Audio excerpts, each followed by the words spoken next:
삶 안에 그대로 이루어지는 복된 한 주간이 꼭 되시기를 예수님의 이름으로 축복합니다. 아멘. 자, 오늘은 8월 마지막 주일입니다.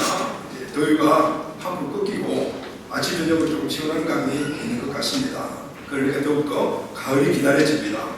자, 지난 주일부터 우리는 신앙이라는 나무의 가지에 풍성한 열매를 맺게 하는 그 뿌리에 대해서 함께 말씀을 나누고 있습니다. 사랑하는 가족 여러분, 우리의 신앙을 풍성하게 하는 많은 뿌리들이 있습니다. 그 뿌리들 가운데 가장 중요한 것을 우리가 든다면 바로 말씀과 기도입니다. 할렐루야. 우리의 신앙을 풍성하게 하는 많은 뿌리들이 있는데 그 뿌리들은 바로 영양분을 흡수해서 나무 가지에 보내어 그 가지에 열매를 맺게 하는 역할을 합니다. 풍성한 열매는 무엇일까요? 이 풍성한 우리들에게 준 열매는 개인은 하나님 주시는 복된 삶을 살아가는 것이고 가정은 행복한 것이며 할렐루야. 교회는 사명을 풍성히 이루어가는 힘이 되는 줄로 믿습니다. 그래서 여러분, 풍성한 열매는 뿌리와 깊은 연관이 있습니다. 뿌리가 영양분을 공급하는 색소론에 깊이 든든하게 내려져 있을 때 가지에는 아름답고 풍성한 열매가 주렁주렁 열리게 되는 것입니다. 그래서 여러분, 뿌리가 중요합니다. 물론 나무도 중요하고 가지도 중요하고 다 중요하지만은 나무의 목적이 열매라면은 다 그 중에서 가장 중요한 것은 바로 뿌리라고 이야기할 수가 있습니다. 여러분, 우리의 전인적인 삶에 풍성한 열매를 맺게 하며 또 형통하게 하는 그런 대표적인 그 뿌리는 바로 말씀과 기도이다. 그래서 지난 주간에 우리가 기도에 대해서 함께 나누었습니다. 이 두 뿌리가 오늘 이제 말씀을 나눌 텐데 이 두 뿌리가 든든하게 공급원에 연결되어 있을 때 우리의 삶은 풍성한 영적인 열매가 맺히게 될 줄로 믿습니다. 아멘. 그래서 9월, 10월 이 두 달 동안에 우리 공동체 가족 모두가 이 말씀과 기도에 집중하여 뿌리를 건드리 내리시고 그리고 이것이 계속해서 우리에게 주시는 하나님의 축복의 열매를 주렁주렁 맺는 은혜가 있기를 바랍니다. 아멘. 자, 그럼 기도의 뿌리는 어떻게 내립니까? 기도의 뿌리 내리는 방법은 간단합니다. 하나님께 기도를 많이 해야 합니다. 할렐루야. 그래서 응답을 많이 받아야 합니다. 여러분, 기도의 열매가 뭐죠? 그것은 바로 응답입니다. 그래서 우리는 응답을 받는 항상 삶을 살기 위해서는 기도가 습관이 되어야 합니다. 주님께서도 아침과 저녁에 습관적으로 기도하시라고 말합니다. 그래서 우리도 개인 기도도 물론 가정에서 많이 해야 되겠지만 우리의 삶 속에서도 많이 해야 되겠지만 특별히 교회에 나와서 하는 새벽 기도, 금요 기도가 습관화되어야 합니다. 예수님이 기도하실 때 항상 보면은 산에 올라가셔서 기도하셨습니다. 아침에도 기도하시고 저녁에도 기도하셨습니다. 왜 집에서도 기도하셨겠지만 왜 이렇게 특별한 장소를 선정해서 가서 기도하셨을까요? 바로 기도의 집중입니다. 그리고 기도가 잘 되는 곳이 있어요. 그게 무슨 말이냐면 항상 임재로 충만한 것입니다. 여러분 가정에서, 이런 직장에서 아니면 캠퍼스에서 기도 많이 해보셨죠? 그런데 교회에 와서 기도하는 거하고 같습니까? 다릅니까? 무언가 다릅니다. 왜냐하면 교회는 많은 가족들이 와서 항상 기도하는 것이기 때문에 오늘 교회 자체에 기도하는 좋은 영적 분위기가 만들어져 있기 때문입니다. 그래서 기도는 장소를 정하고 하는 겁니다. 새벽 금요 기도가 이번에 꼭 습관화되시기를 주의 이름으로 축원합니다. 네. 사랑하는 여러분, 우리가 이 험한 세상을 살아가는데 정말 세상이 좀 많이 험한 것 같습니다. 정말 신문 보면은 머리 아픕니다. 신문 접어버리기도 하는데 정말 이런 세상에 우리가 현실을 행복하게 기쁨과 즐거움으로 살아가고 그리고 미래에 대한 소망을 갖고 살아갈 수 있는 길은 뭘까요? 그것은 세상에 의지하는 것. 세상에 의지하는 것이 무엇입니까? 물질, 돈, 명예, 지식, 그리고 권력 이런 것들이잖아요. 오늘 우리는 거기에 우리 인생을 두는 것이 아니고 거기에 우리 소망을 두는 것이 아니고 하나님께 소망을 둬야 될 줄 믿습니다. 하나님 주시는 은총과 축복을 우리를 영원한 행복과 기쁨과 즐거움을 주는 요소이기 때문입니다. 그래서 우리는 하나님과 관계를 맺어가는 이 기도를 잠시도 놓치면 안 됩니다. 두 번째는 말씀의 뿌리는 어떻게 내립니까? 말씀의 뿌리도 마찬가지입니다. 마음 안에 하나님의 말씀을 창념시키는 겁니다. 이 말씀은 말씀을 마음속에 두고 늘 생각하는 것을 말합니다. 그래서 여러분, 기도를 많이 해야 되듯이 오늘 우리도 성경 말씀을 많이 읽어야 합니다. 오늘 오후에는 한 주간 신약 성경 한 번 읽기에 저자인 이진호 목사님 모셔서 강의를 듣습니다. 그리고 앞으로 우리가 두 달 동안에 이 강의들을 내용대로 우리가 이제 말씀을 읽어볼 텐데 여러분 한 분도 빠짐없이 꼭 참석해서 말씀 듣는데 함께 공감하시기를 바랍니다. 아멘. 오늘 우리는 이 험한 정말 세상에 말씀과 기도에 이 든든한 터가 세워지지 않으면 제대로 된 신앙생활을 할 수가 없습니다. 여러분 신앙생활뿐만 아니라 우리 자신의 삶도 지탱하기가 어렵습니다. 그래서 이 뿌리를 든든히 우리가 내려야 하는 것입니다. 이번 기간에 이 2달 동안에 뿌리를 든든히 내리는 이 훈련을 통해서 우리 신앙생활에 근거가 되는 이 말씀과 기도가 성과가 되시기를 주님으로 축원합니다. 아멘. 겨울이 되면은 바깥에 있는 나무들이 가지가 마르고 그리고 또 기둥도 보면 이렇게 말라 들어가잖아요. 기온이 내려가서 눈이 오고 춥고 그렇기 때문입니다. 그런데 여러분 겨울이 되어도 마르지 않고 파랗게 살아있는 나무가 있습니다. 이런 나무를 우리가 상록수라고 말합니다. 소나무 그리고 또 주롱나무, 측백나무, 향나무, 대나무, 동백나무 이 사철나무 등등이 그렇죠. 근데 왜 이 나무들은 겨울에도 파랗게 살아있을까요? 그것은 땅속에 있는 생명의 근원에 깊이 뿌리가 연결되어 있기 때문입니다. 보이지는 않지만 생명의 근원에 연결되어 있어가지고 그 생명을 주시는 진액을 충분히 계속해서 겨울에도 공급받고 있기 때문입니다. 그래서 겨울이라는 그 날씨에도 푸르름을 유지할 수가 있습니다. 여러분 뿌리가 생명에 연결되어 있으면 봄이 되면 반드시 꽃이 핍니다. 할렐루야. 그리고 봄이 지나고 여름이 지나고 가을이 되게 되면 분명히 그곳에 열매가 맺어집니다. 여러분 이것은 자연의 원리이며 진리입니다. 하나님이 만들어 놓은 법칙입니다. 우리 영적인 삶의 원리와 법칙도 동일합니다. 원리도 똑같아요. 우리 영혼의 영적 뿌리가 늘 생수의 근원에 닿아 있어야 합니다. 그럴 때 우리 인생의 모든 삶의 이 가지에는 바로 열매가, 풍성한 열매가 주렁주렁 맺히게 되는 것입니다. 그러면은 우리의 영혼의 뿌리가 깊이 생수의 그 근원에 뿌리를 해야 되는데 그럼 그 근원 생수가 무엇일까요? 그것은 바로 성경 말씀입니다. 할렐루야. 하나님의 말씀을 우리가 깊이 뿌리를 내려 있을 때 우리는 풍성한 열매를 맺어 살아갈 수가 있습니다. 여러분 예수님을 믿은 지가 오래되었고 신앙의 경륜이 오래됐음에도 불구하고 신앙생활을 덜쭉달쭉하시는 그런 분들이 가끔 보면 있어요. 교회에 대해서 회의도 자주 오고 봉사와 의식은 부담이 되고 하나님 나라의 가치와 비전을 말하면 저건 나와 상관없는 거야 이렇게 생각하면서 형식적인 그냥 크리스찬 이름만 크리스찬 생활하는 사람들이 의외로 많이 있어요.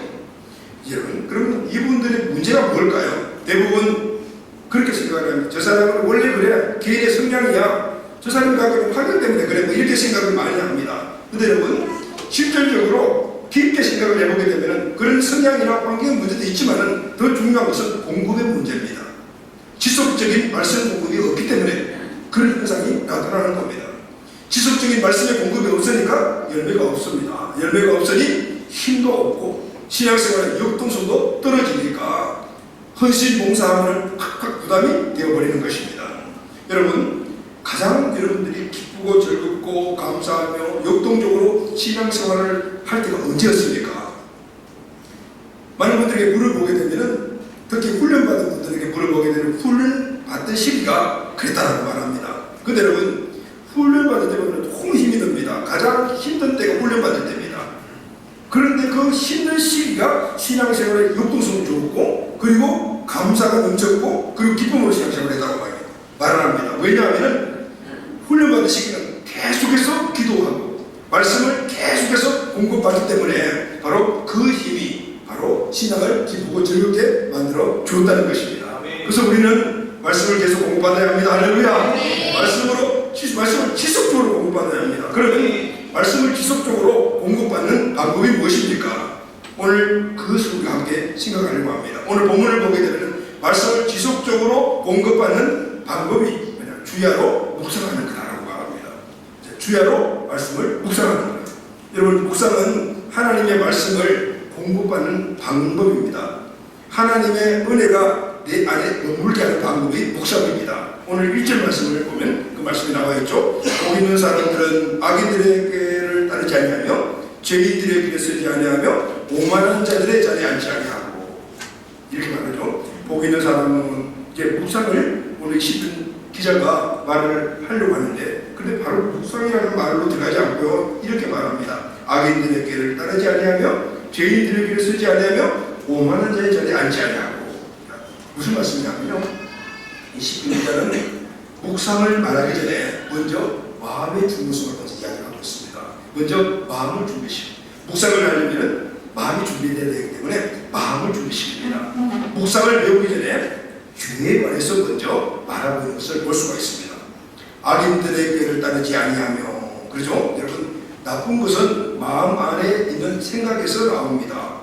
여러분, 꾀가 뭐죠? 꾀는 생각입니다. 죄는 행동으로 나타나기 전에 먼저 마음 안에 잠복해 있어요. 몰라요. 생각으로 잠복해 있어요. 자, 이쪽 거기다 초등학생들 아침부터 졸고 있으면 안 돼. 거기다 내가 자꾸 졸음이 오잖아. 어제 늦게 잤으니까, 힘들게 했으니까 졸음이 오지, 이게 생각이 다 잡혀버리는 거예요. 제가 잡히네. 졸음이 안 와.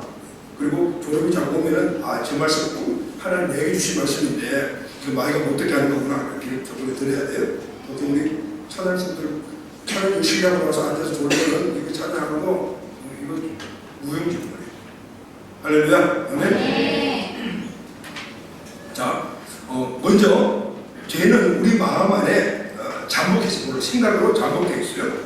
그 생각을 계속하면 두 번째 단계로 나가는데 죄인들의 길을 쓰지 아니하는 거죠. 그 생각이 죄인들의 길로 몰아내는 거예요. 여러분, 생각이 반복되면 그 생각이 길이 되어버리는 거예요. 내가 계속 생각을 하게 되면 어떻게 해요? 내가 생각대로 가게 되잖아요. 근데 이제 길이 되어버리는 거예요. 그 길이 아주 인생이 되어버려요. 거기서 끝나지 않아요. 세 번째는 오만한 자들이 자리에 앉지 않으며 죄의 자리에 앉아버리는데, 여기 보면 자리를 잡았다 앉았다는 말은 그 죄가 내 인생의 길을 가게 되는 그 죄가 습관화 되어버렸다는 거예요. 여러분, 죄가 내 인생에서 습관이 되어버리면요, 그때는 죄책감이 없어져요. 그리고 죄를 반복적으로, 죄책감이 없으니까 반복해서 지게 되죠. 이렇게 되면은 그 사람의 생각은 매사가 부정적이에요. 그리고 말씀을 멀리하는 것은 당연한 것이죠. 그래서 오늘 20편 기자는 하나님의 말씀을 묵상하기 전에 이 죄 문제에 대해서 다루고 있는 것입니다. 매사 부정적이면 하나님의 말씀을 받아들일 수가 없어요. 왜냐하면 하나님의 말씀은 모두가 다 절대 긍정입니다. 할렐루야. 네. 그리고 말씀을 받아들이면서 자꾸 피하게 되는 거예요. 그래서 우리는 하나님의 말씀을 묵상하기 위해서 먼저 해야 될 일은 죄를 경계하는 것입니다. 시편 기자가 그것을 말해주는 거예요. 그래야만 하나님의 말씀을 묵상하는데 초점을 잘 맞출 수가 있기 때문입니다. 그런데 우리가 중요하게 알아야 될 것이 하나 있습니다. 오늘 첫 번째 여러분들에게 드린 말씀은, 그런데 우리가 죄를 짓지 말고 죄의 문제에 대해서 우리가 심각하게 생각해야 되는데, 죄를 경계해야 되는데, 그런데 그것만이 우리 신앙의 전부가 아니다는 말이에요. 다시 말하면 죄 짓지 않는 것이 우리 신앙생활의 전부가 아니다. 그것으로 시편 기자가 이야기해 주고 있어요. 여기 굉장히 중요한 의미가 들어있습니다. 1절에서 죄를 경계했던 시편 기자가 2절에 와서 이렇게 말합니다.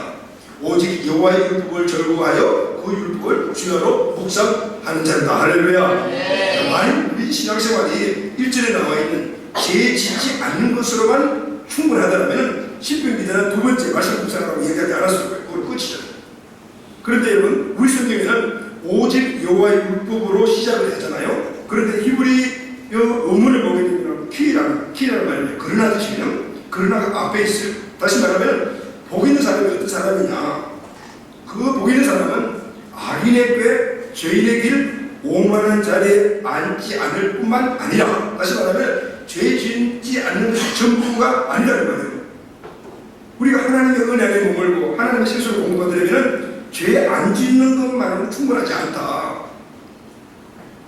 죄를 안 짓는 것은 우리 신앙생활에서 소극적인 태도이고, 하나님은 우리에게 죄 짓지 않는 것은 당연한 거니까 그건 무슨 거기에 대해서 시시비비를 가리지 말고 그걸 놔두고, 그리고 더 적극적인 역사를 해야 될 필요가 있다는 거예요. 그 적극적인 태도를 가져라, 이렇게 말씀하고 있는 거예요. 여러분, 가끔 이런 질문을 받고 있어요. 특히 청년들이 이런 질문을 하는데, 청년들에게 이게 이슈가 되기 때문에 장년들에게 이슈가 있고 청년들에게 가끔 특정한 이슈가 있잖아요. 청년들이 가끔가다가 이런 질문을, 요즘은 질문 안 하더라고요. 예전에 처음 교회 시작할 때 청년들 오면 이런 질문 해요. 목사님, 술, 담배 하는 거 죄입니까? 네. 왜 예수 믿는 사람은 술, 담배 하지 말라고 말합니까? 그렇게 묻는 거예요. 여러분, 지금도 이런 질문을 갖고 있는 분들이 있을 수도 있을 것 같아요. 제가 어떻게 대답했겠습니까? 술, 담배 하는 거 죄가 아닙니다. 그런데 성경에 보게 되면 먹지 말라고 말하는 것이 너무 많습니다. 그런데 술 먹으라라고 하는 것은 제가 알기로는 신약성경에 한 번도 없어요. 누가 누구에게 이야기했습니까? 사도 바울이 그 아들 디모데가 이 병이 있었어요. 그러니까 약으로 포도주를 좀 먹어라 이렇게. 그 외에는 제가 술 먹으라고 한 이야기를 성경에서 본 적이 없는 것 같아요. 그런데 저도 술 먹지 마라, 술 먹지 마라, 술 먹지 마라. 그래서 그 중요한 것은 뭐냐면 술 먹고 술 먹지 않고 이런 것들이 중요하지 않다는 거예요. 술 먹느냐 먹지 않느냐 이게 중요한 것이 아니에요. 그래서 이야기를 합니다. 물어봅니다. 자, 너는 당신은 인생을 술 먹느냐 안 먹느냐 이게 뭐 죄냐 아니냐 이런 이야기인데 그것 때문에 살아가냐 아니면은 그거는 내려놓고 성경에서 먹지 마라 그러니까 안 먹어버리면 되는 거잖아요. 그보다 선한 일, 의미 있는 일을 왜 살아가십니까? 술, 담배를 왜 못하게 하느냐, 해도 되느냐 안 되느냐, 성경에 나와 있냐 안 되느냐 이런 게 따지는 것은 결국은 자기 자신이 술을 합법적으로 먹고 싶다네요. 예수를 믿고 크리스찬임에서도 불구하고 나 술 좀 먹을 거야, 담배 피울 거야 이런 말이잖아요. 굳이 성경적, 문화적, 환경적인 사항을 따져가지고 자꾸 합법화해가지고 하나님의 뜻이 먹지 말라는 것 하지 말고 그걸 내려놓고 더 의미 있는 선한 일에 관심을 가지십시오. 할렐루야. 네. 그것이 바로 복된 삶이다 그 말이에요. 네. 또 장애인들에게 뭐가 있습니까 여러분? 장애인들은 당연히 이 돈, 재정이 항상 이슈가 되잖아요. 그래서 가끔가다 이런 질문을 해요. 목사님 11조 꼭 해야 합니까? 11조는 구약에만 나오고 신약에는 나오지 않지 않습니까? 그렇게 묻는 사람들이 요즘은 대제 좀 있었어요. 이제 우리 교회는 참으로 이런 가장 기본적인 신앙이 너무 잘 되어 있어서 감사한데 아마 여러분 중에서 혹시 이 질문을 갖고 있는지 그럼 제가 뭐라고 대답할 것 같아요? 아닙니다. 11조 꼭 해야 합니다. 신약 성경에는 11조에 대한 말이 6번 나옵니다. 구약에는 262번 나옵니다. 그렇다면 해야 되는 거 맞지 않습니까? 문제는 이런 질문을 하시는 분들의 마음이에요. 그 마음이 뭐냐면 그 마음 안에는 11조를 하면은 내 거 손해난다는 생각이 들어있는 거예요. 그래서 합법적인 방법을 자꾸 찾으려고 하는 거예요. 그래서 11조를 하지 않고 해서 합법성을 찾는 거예요. 이 원인이 딴 데 있다 그 말입니다. 여러분 하나님이 주신 모든 물질을 대표하는 것이 11조입니다. 이것은 우리 삶의 풍성함과 연결이 되어 있어요. 아멘. 왜 우리가 풍성한 삶을 누리지 못하는가? 원인 중에 가장 큰 원인이 11조라. 하나님은 언제나 11조를 바치면 복을 쌓을 것이 없도록 부어주시다고 약속하신 줄을 믿으세요? 아멘. 오죽하면 11조를 가지고 하면 시험해보라고 말하잖아요. 그래서 우리는 막 그런 이야기들을 많이 해요. 요즘 인터넷에 들어가보게 되면 이 이야기 가지고 엄청나게 이야기를 많이 해요. 기복신앙이다. 11조를 하면 복받은 기복신앙이다. 교회가 11조를 하라고 해가지고 배를 부리라고 합니다. 등등을 무슨 이야기입니까? 그런 이야기를 하는 사람들이 대부분 보면 그렇지 않대요. 여러분 11조를 하는 것이 복이냐 아니냐 아니면 죄냐 아니냐 이 의미가 아니에요. 그 이상의 더 복에는 의미가 있는 거예요. 여러분 물론 11조는 하나님이 오늘 말씀하시기를 축복의 조건으로 말씀하셨어요. 그러나 여러분 그것보다도 더 큰 의미가 있다 말이에요. 신약 시대들은 안 하는 것이 우리가 하는 게 이런 의미가 아니에요. 여러분 11조에 대해서 말씀하시는 말라기 3장 10절 말씀을 보면은 11조를 하게 되면 내가 하늘문을 열어주다. 할렐루야. 하늘문을 열어주다. 무슨 뜻이냐면 그 말라기 시대 때 이들이 11조를 안 했어요. 절기를 안 지켰어요. 그러니까 하늘문이 확 닫혀버렸어요. 무슨 얘기죠? 하나님이 땅에 복을 안 주시다는 말이죠. 11조뿐만 아니라 이 11조는 그들이 모두 신앙생활을 대표하면서 하는 거예요. 그래서 너희들이 11조 해라. 그것을 하나님의 말씀을 듣고 자는 주제권을 인정하는 거예요. 그러니까 11조를 하는 주제권을 인정하는 거예요. 그러면 내가 하늘 문을 열어줄 것이다. 여러분 영적인 문제를 통하여 우리의 삶이 막힐 때 우리 11조를 먼저 준비해야 합니다. 구약시대 11조 신약시대 이런 것들 아니고 분명히 하나님이 말씀하신 신약시대 구약시대 우리 해야 되는 거예요. 그런데 그걸 해야 되는 이유가 그것이 기복이냐 아니냐 복받게 사냐 그게 아니고 그것은 하나님의 죄냐 아니냐 그게 아니고 하나님은 이 중심 주제권을 통해서 하늘 문을 여시고 우리에게 풍성한 삶을 주시기 위하여 한다 안 한다, 구약에 있다 신약에 없다, 이런 문제가 아니고 그 안에 영적 의미는 하나님 문을 열어주실 거예요. 우리에게 가장 중요한 대표적인 물질 관련된 11조를 우리에게 말씀하셨다는 말이에요. 그래서 11조는 죄냐 아니냐 이게 문제가 아니고 내 삶이 풍성해지느냐 아니냐 여기에 문제가 있는 거예요. 저는 오늘까지 평신도 생활도 해봤고 목회자 생활도 했습니다. 지금 내가 66세니까 거의 60몇 년 동안 평신도 생활도 했고 그리고 목회 생활하면서 공통적으로 보면서 느낀 것이 있어요. 언제나 11조, 언제나 불성수, 그렇게 제대로 10년 동안만 하고 복 받은 분들 내가 본 적이 없습니다. 왜 우리가 가난하게 살아가냐? 그것은 하나님의 말씀대로 살아가지 않았기 때문에. 왜 우리의 물질의 분명이 있는가, 영적으로 맞게 되는가? 하나님의 말씀대로 살아가지 않기 때문에. 10년 동안 정말 열심히 11조하고 주일성수하고 말씀대로 순종하며 살아갈 때 그 가정에 부유해지고 문제가 해결되고 자유되는 저는 수없이 많이 봤습니다. 그런데 그냥 받는 게 아니고 말씀 그대로 이루어주고 받다는 말이죠. 여러분 오늘 우리는 물질과를 여기다 맞추셔야 되는 것이죠. 죄냐 아니냐, 기복이냐 아니냐 이런 거 따지는 것이 영적 의미를 따져가지고 하나님은 오늘 우리에게 하늘 문을 열어주셔서 그 물질의 11조를 통해서 한 주권을 인정받기 때문에 복받아야 돼. 그래서 하나님 주시는 이 영적인 복이 바로 11조만. 할렐루야. 아멘. 네. 또 어떤 분들은 아내나 자녀에게 열심히 신앙생활하면서 보면 이렇게 말합니다. 교회 나가지만 좀 빠지지 마라. 응? 빠지지 말아라. 미치지 마라. 이렇게 말해요. 저는 청소년사 이런 걸 많이 했잖아요. 집 아이가 문제덩어리로 학교도 안 가고 그냥 맨날 나쁜 애들하고 맨날 만나가지고 그렇게 하는 거예요. 그래서 교회를 뵐게요. 그러면 교회에서 친구 또래들 만들어지고 그렇게 그러다 보니 교회 생활 열심히 하는 거예요. 그럼 나중에 부모들이 뭐라고 말하는지 아십니까? 얘는 교회에 빠져가지고 공부를 안 해요. 여러분 나쁜 친구들 만나면서 교회 다니는 게 더 낫습니까? 교회 안 다니고 나쁜 애들만 만나는 게 더 좋습니까? 어디에 대한 초조가 학교에서 사회에서 나쁜 친구를 만나라는 것도 교회 다니면 결국 언젠가는 사회가 끊어지는 거예요. 교회 잘 다니면서 친구도 잘 교육을 만나면 이제 공부 안 한다고 교회를 빠졌다고 이야기해요. 이런 여러분 내 안에 내 자녀들이 나쁜 데 빠지고 나쁜 데 미치는 것이 좋습니까? 하나님 어떤 분이십니까? 하나님 좋으신 분이십니까? 할렐루야. 네. 교회가 나쁜 것도 가르치는 것입니까? 아니잖아요. 그러면은 교회 하나님께 빠지고 미치게 하게 만들어지고 그렇게 하는데 상줘야 되지 않습니까? 이런 의식들은 뭐냐면 항상 부정적인 것을 먼저 택하더라고요. 오늘 본문이 말하는 것들 적극적으로 긍정적으로 죄짓지 않는 것 이런 소극적인 태도 말고 이보다 더 적극적이고 긍정적인 것을 택해라. 거기에 축복의 근원이 있다 이렇게 말씀합니다. 할렐루야. 네.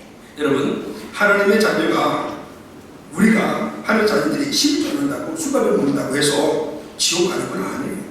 근데 주님께서 말씀하시는 원리는 복된 삶을 살 수가 없다는 말이에요.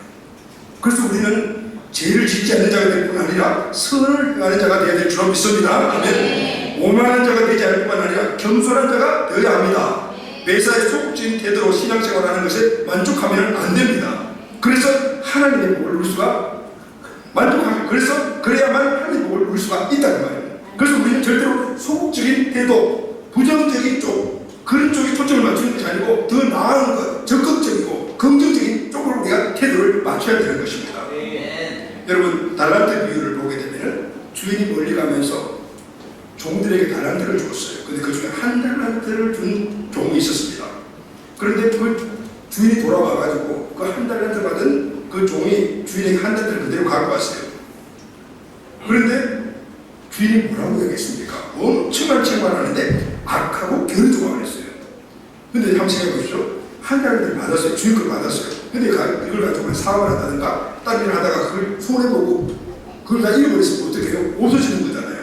그러니까 한 달란트를 그냥 갖고 왔다라면은 뭐 칭찬을 보내줄 정도로 이렇게 책망은 할 필요가 없잖아요. 우리 생각이잖아요. 그런데 주인이 뭐라고 하냐면 악하고 겨루조망하고 심하게 책망을 했어요. 여러분 주인이 요구하는 것이 뭘까요? 주인이 요구하는 것은 주인이 책망할 이유는 종은 주인이 준 것을 잘 간직하는 것이 아니고 주인은 종이 그 달란트를 가지고 무슨 일을 하기를 원했다는 말이에요. 무슨 일을 하기를. 그런데 아무것도 안 했어요. 아무것도 안 한 그 일을 주인은 악하다고 책망했다고. 적극적으로 살아라 이 말씀인 거예요. 소극적인 삶이 아니고 적극적인 삶을 사는 것이 주님의 뜻이다. 여러분 마태복음 3장 10절 말씀을 보면 좋은 열매를 맺지 않는 나무마다 키가 불에 던지라는 말씀이에요.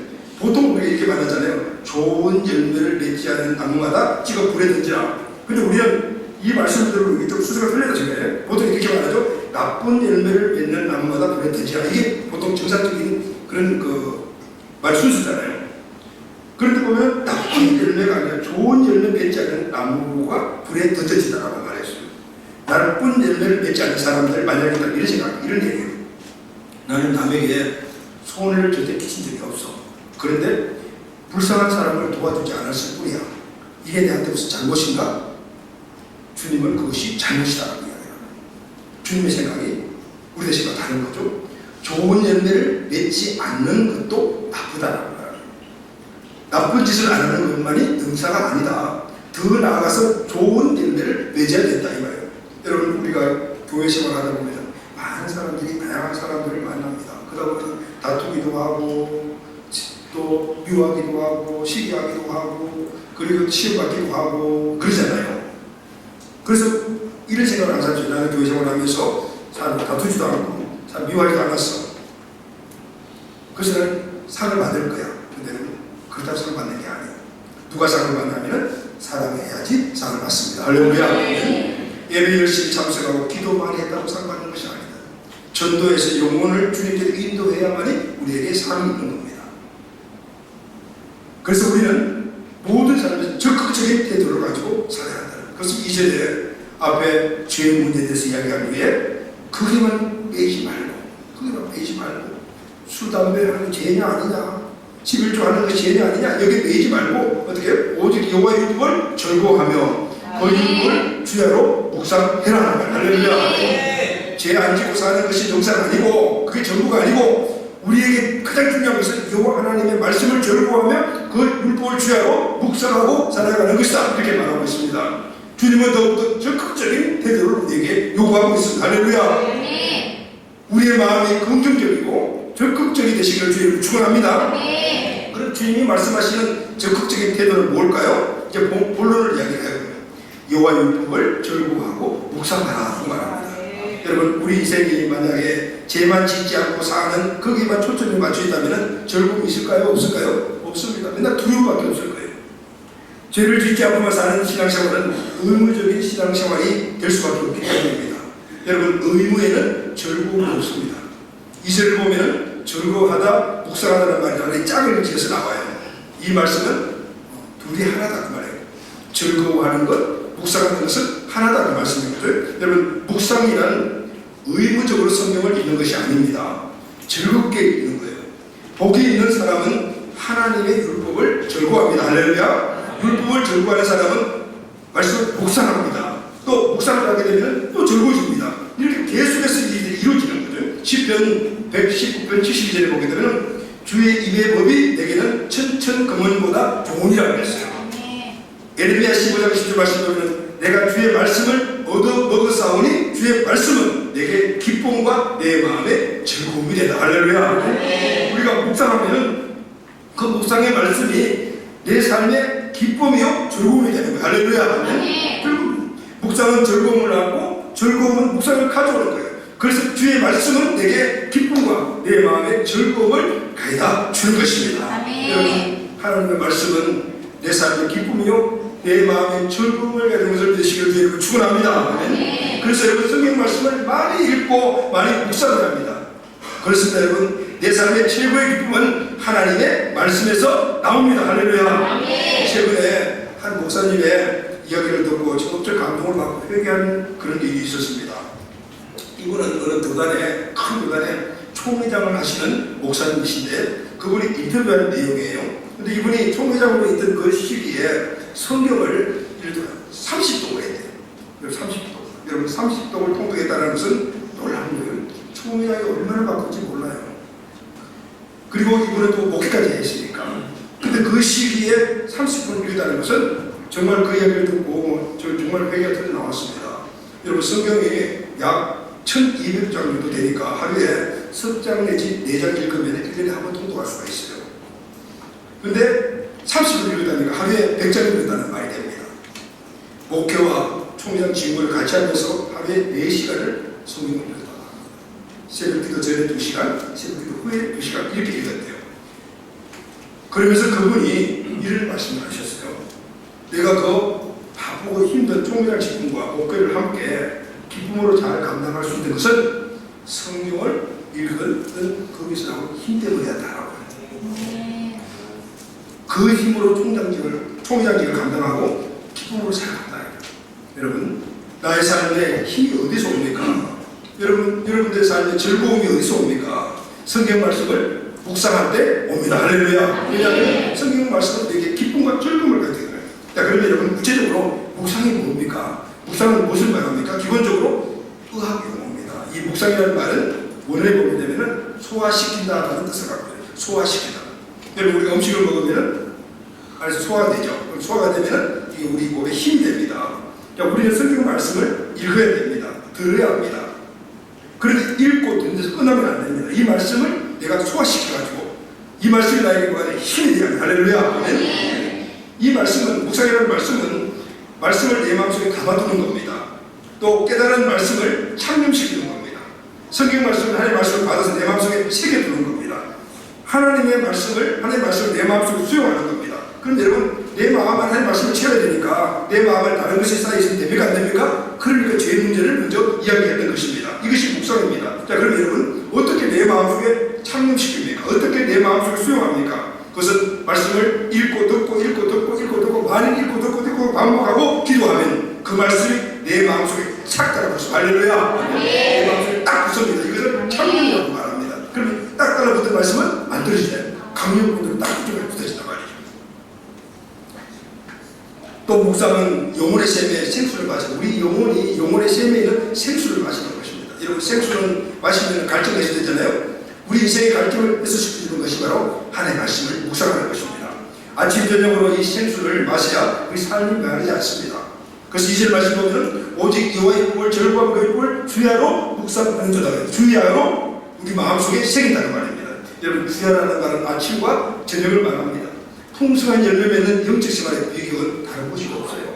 아침 저녁 하나님의 말씀을 묵상하는 것이 필요 있습니다. 아멘. 말씀을 읽고 듣고 마음에 새겨놓는 겁니다. 묵상 그 자체가 하나님의 은혜입니다. 그래야 주야로 묵상하는 자가 복이 있다고 말하는 것입니다. 은혜 받는 데서 멈추지 않고 은혜 안에 머물러야 합니다. 그러기 위해서는 하나님의 말씀을 많이 읽고 기도하고 묵상하여 내 마음속에 창념 딱 붙여놔야 될 줄로 믿습니다. 신앙생활의 최고의 좋은 습관은 하나님의 말씀을 읽고 묵상하는 겁니다. 이런 말이 있습니다. 하버드 대학교 졸업자보다 독서하는 습관이 더 중요하다. 누가 하는 말인지 아십니까? 빌 게이츠가 하는 말입니다. 안중근 의사는 하루라도 책을 읽지 않으면 입안에 가시가 보인다고 했습니다. 사형집행관이 사형을 집행하기 전에 마지막 소원이 뭐냐고 물었습니다. 그때 안중근 의사는 이렇게 말했습니다. 저에게 5분만 시간을 주십시오. 지금 읽다가 온 책이 있습니다. 그래서 허락을 받고 가서 그 나머지 읽어야 될 책을 다 읽고 어머니가 지어준 수의를 입고 돌아와서 교도관들에게 고맙다고 인사하고 현장에서 돌아가시다고 합니다. 다시 말해 평소에 습관대로 그 살다가 죽으십니다. 여러분 우리는 성경 말씀을 많이 읽는 것과 묵상하는 것이 습관이 돼야 할렐루야. 이 사람이 성경에 복이 있다고 말합니다. 어떤 복을 받습니까? 오늘 보면 3절에 보니까 그는 시냇가에 심은 나무가 철을 따라 열매를 맺으며 그 잎사귀가 마르지 않을 것 같으니 그가 하는 모든 일이 다 형통하리로다. 할렐루야. 시냇가에 심은 나무 잎사귀가 늘 푸르듯이 그게 뭐냐면 형통이라는 거예요. 모든 일, 따라해봅시다. 모든 일이 다 형통하리로다. 모든 일이 다 형통하리로다. 우리의 모든 삶에 형통의 역사가 일어난다는 것이죠. 여러분 기도의 열매가 뭡니까? 기도의 열매는 응답입니다. 말씀의 열매는 뭡니까? 우리의 모든 삶이 형통해지는 것인 줄로 믿습니다. 그러면 시냇가에 심은 나무가 나무처럼 형통의 삶을 산다는데 그러면 형통의 삶은 어떤 삶을 이야기할까요? 묵상의 축복은 이처럼 형통의 사람으로 결론을 짓는데 이슬은 아름다운 말이 없어요. 묵상하면 한마디로 형통하게 됩니다. 사시사철 푸른 나무가 됩니다. 나무가 대단해서 형통한 것이 아니고 시냇가에 심어졌기 때문에 형통한 것입니다. 할렐루야. 네. 여러분 이스라엘에 가보게 되면 푸른 나무를 본다는 것은 굉장히 어려워요. 왜냐하면 대부분이 광야지대이기 때문입니다. 그런데 강가다 보면 푸른 나무들이 있는 곳이 있어요. 그런데 가서 보게 되면 그 푸른 나무들이 있는 곳들의 공통적인 주변에 시내가 있다든가 아니면 샘이 있습니다. 그 샘 곁에 시내가 있기 때문에 그 나무들이 푸른 것입니다. 이스라엘의 사방이 대부분 광야이기 때문에 그 나무가 살 수 없는데 그래도 살아있는 나무들은 시내가에 심겨져 있기 때문에 거기서 열매가 맺어지는 겁니다. 여러분 이 말씀을 창세기 49장 20에 보면 이렇게 기록을 하고 있어요. 요셉은 무성한 가지고 샘 곁에 무성하냐. 요셉은 무성한 가지, 풍성한 가지인데 왜 풍성한 가지냐? 샘 곁에 있기 때문에 풍성하냐. 그러니까 그 가지가 담을 넘을 도달했어요. 요셉이라는 이 나무 가지가 담을 넘은 것은 샘 곁에 심겨져 있기 때문에 나무의 종자가 좋아서 담을 넘은 것이 아니에요. 특별한 사람이 심었기 때문에 담을 넘은 것이 아니에요. 샘 곁에 심겨져 있기 때문에 그 가지가 담을 넘었다. 여러분 담을 넘었다는 것은 이 축복이 오늘 우리 가지로 강을 넘어 이미 민족 일방으로 흘러가는 축복인 줄 믿습니다. 영적인 삶을 우리가 바로 이것입니다. 인생이 풀리지 않는 것은 인생 자체에 문제가 있는 것이 아니고 문제의 근원에 내 삶을 뿌리내리고 있기 때문이다. 다른 말로 하게 되면 나무의 열매가 맺히지 않는 것은 나무 자체의 문제가 아니고 시냇가에 있지 않고 열매를 맺을 수 없는 광야에 심겨져 있기 때문인 것입니다. 묵상이라는 말은 나의 문제, 열매를 맺지 못하는 이 나무의 문제를 열매를 맺히는 시냇가로 옮겨 심는 것인 줄로 믿습니다. 하나님의 말씀을 묵상하는 겁니다. 왜냐하면요, 옮겨 심어지게 되면 처음에는 그 뿌리가 내릴 때 시간이 있겠지만 점점 시간이 되면 뿌리가 점점 내려 그리고 그 신의 그 본질 생수의 근원에 닿게 되면 그때부터는 푸른 잎 그리고 열매가 주렁주렁 맺혀지게 되는 것입니다. 할렐루야. 여러분 말씀을 많이 읽고 계속해서 묵상하시기를 바랍니다. 이럴 때 우리의 모든 삶이 푸르르고 풍성한 열매가 맺어지게 되는 것입니다. 이때 열매가 맺히는 거예요. 문제가 풀리는 겁니다. 열매가 맺히고 문제가 풀려진 이것을 3세에서 말하는 형통이라고 말하는 겁니다. 막힌 것들이 떨어집니다. 삶하고 장애물들이 돌파됩니다. 이것을 바로 성경에서 말하는 형통이라고 말합니다. 그래서 여러분 말씀을 읽고 묵상하면 인생의 장애물들이 말씀에 의해 점점 풀려지게 되는 겁니다. 저도 힘든 일이 있으면 기도하고 그리고 말씀을 묵상합니다. 근데 말씀 묵상할 때 성경 들어보고 말씀 묵상해요. 성경 이 말씀을 언제 내게 많은 말씀을 찾아냅니까? 그런데 평소에 말씀을 읽고 듣고 큐대하면서 묵상하는 내 마음속에 확 붙어있는 그 말씀이 떠오르는 거예요. 떠오르는 거예요. 그러면 그 말씀이 내가 기도하고 문제를 갖다 담는 힘이 되어버리는 것입니다. 몸이 아파서 기도를 할 때도 있죠. 그때는 10편 40편 3절의 말씀이 떠올라요. 여호와께서 그를 병상에서 붙드시고 그가 누우실 때마다 그의 병을 고쳐주시는구나. 할렐루야. 그 힘이 되는 거예요. 몸이 아파도 하나님이 내 병을 고쳐주시는구나. 병원에 안 가도 되겠구나. 목회를 하다 보면 이런저런 일로 어려움이 닥치죠. 목회자이기 때문에 말 못하는 고민, 염려, 걱정거리들이 상당히 많습니다. 어떤 경우는 심각한 문제가 탁 닥칩니다. 그래서 잠이 오지 않을 때도 있습니다. 이야기하면 사모님 고지 안 듣는 거죠.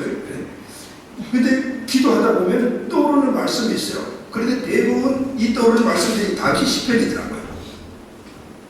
그게 내가 힘을 얻는 말씀을 여러분들에게 한번 드리려고 해요. 10편 3절 1절 보면 여호와여 나의 대적이 어찌 그리 많은지 나만 이런 문제가 있는 것이 아니고 다른 또 엄청난 많은 문제들이 있습니다. 10편 3절 5절에 보면 내가 누워 자고 깨었으나 여호와께서 나를 붙드십니다. 내가 잠을 못 자고 이렇게 있다 하더라도 주님이 나를 붙잡아주고 계시구나. 할렐루야.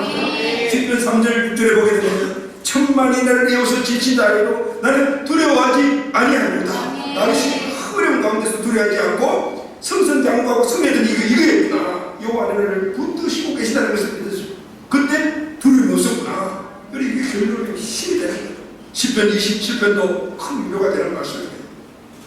27편 3절 보면 군대가 나를 대진하여 대적까지 지치지 않아 내 마음이 두렵지 아니하고 5절에 보니까 여호와께서 바라는 날에 나를 그의 초막 속에서 비밀히 기회도 주셨고, 할렐루야. 군대 같은 어려움들이 오다 하더라도 지금 두려워들지만 하나님은 초막 속에서 비밀이라는 것입니다. 비밀 속에 나를 지켜주시고 계십니다. 그리고 모든 문제들의 결론을 보면 1199편입니다. 94절을 보면 여호와께서는 자기 백성을 버리지 아니하시며, 할렐루야. 자기의 소유를 절대 외면하지 아니하시느니라. 아멘, 아멘. 여러분, 말씀이 은혜입니다. 할렐루야. 말씀이 힘입니다. 아멘. 말씀이 능력입니다. 아멘. 말씀이 염려, 걱정, 불안과 두려움을 다 날려버립니다. 염려, 걱정, 두려움, 불안 때문에 잠을 쉬지 못하고 힘들고 어려울 때 오늘 이 말씀을 듣고 위안을 받고 이 말씀을 날릴 때 그때 우리에게는 기쁨과 즐거움이 찾아오게 되는 겁니다. 할렐루야. 매일 말씀을 통해 힘을 얻으면 안 풀리는 문제가 어디 있겠습니까? 염려와 걱정이 없으니 삶이 즐거워지고 기뻐지는 것은 당연한 것입니다. 이렇게 사는 사람들을 오늘 성경이 형통의 사람이라고 말씀을 하고 있습니다. 이렇게 사는 것이 형통의 삶인 것입니다. 사랑하는 여러분, 형통의 사람이 되시기를 주님은 축원합니다. 오늘 말씀을 요약하여 결론합니다. 그러면 어떤 사람이 형통의 삶을 삽니까? 어떻게 해야만 형통의 삶을 지속적으로 살아갈 수가 있습니까? 항상 긍정적인 삶의 태도를 선택하는 겁니다. 악인의 길을 따르지 아니하고 죄인의 길을 쓰지 아니하고 오만한 자들, 죄에 함몰되어 죄의 중심적인 삶을 살아가는 것이 아니고 더 적극적인 여호와 하나님의 율법을 절구하고 죄로 묵상하는 삶을 사는 것인 줄로 믿습니다. 이때 형통의 삶을 우리는 지속적으로 살게 되는 것입니다.